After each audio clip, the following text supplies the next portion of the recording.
More information is coming to light regarding the financing of institutions and ventures by the United States Agency for International Development, or USAID.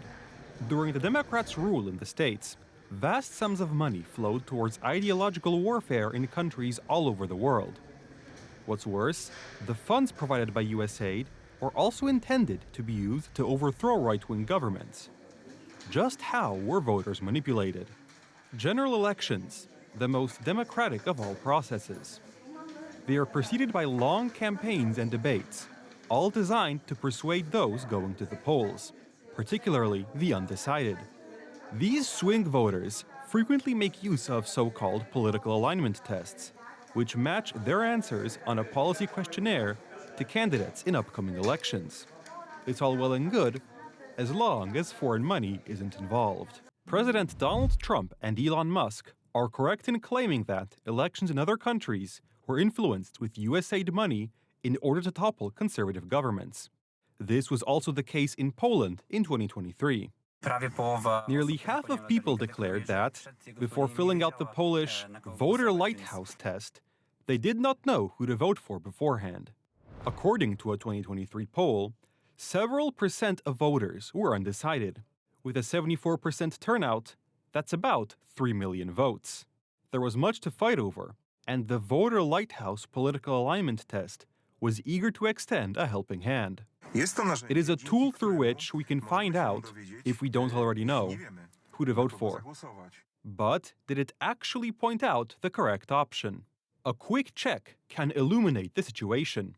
We solved the voter lighthouse test, answering each question with "I agree," and adding that the issue is very important. The result may be surprising. The highest degree of opinion overlap is with the views of the left, Poland's radical left-wing party. The people who create such tests have the tools to stamp their own views into the questions, the grading of answers, and to inspire the person filling out the survey in a certain direction. This is admitted even by Jędrzej Witkowski himself, president of the Center for Civic Education, which is in charge of the Voter Lighthouse Project. This is the result of our cooperation with the European initiative Vote Match, which also allows us to compare responses with parties in other countries. In the end, we only used 8 of their statements, which matched Polish political realities. They just express more pro-European attitudes and are far from Euroscepticism. Not surprising, since the Voter Lighthouse is funded by European funds and, indirectly, through the German Marshall Fund, by USAID. It can be compared to a communist agenda, where money flows from a great many different sources, including the United States, to fight against conservative governments. And those, like Jędrzej Witkowski, who support this struggle, can count on gratitude. After the current coalition took power in Poland, Witkowski became the coordinator of a team at the Ministry of Education on the curriculum for the subject of civic education, a subject that took the place of history and the modern day.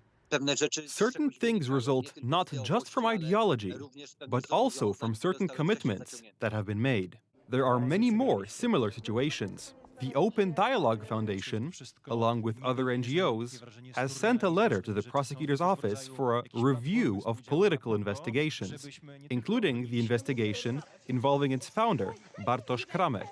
He is an activist known for destroying barricades on the Polish-Belarusian border and the author of a manifesto calling, among other things, for a temporary halt to the payment of taxes and the occupation of the Supreme Court seat. Privately, he is the husband of Ludmiła Kozłowska, who, for years, was banned from entering Poland, which changed with the new government in Poland.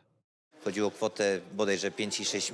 was about an amount of perhaps 5.6 million zloty that was supposed to be laundered in connection with Mr. Kramek's activities at the company Silk.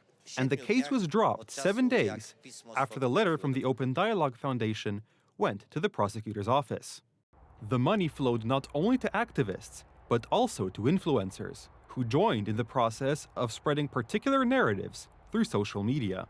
The so-called European Front organization was set up in Warsaw, and they are working with influencers there, For example, young doctors who are followed by 100,000 Poles each, they talk to them so that they spread pro-European messages. Oni właśnie z tych pieniędzy They are the odbudowywać ones using US fabrykańskich i taxpayers' money wydaje się, here że to spread liczali chaos, chaos, wrecking Polish society, pozwalając politykom convincing Polish powiedzieć society to, that the planet is on fire.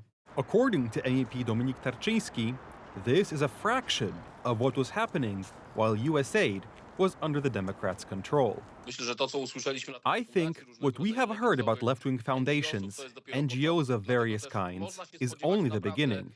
We should expect many more surprises. We don't know everything yet. I think this is just the tip of the iceberg. The fate of USAID has come into question. Donald Trump, along with Elon Musk, who is in charge of exposing the whole affair, agree. The agency should be shut down.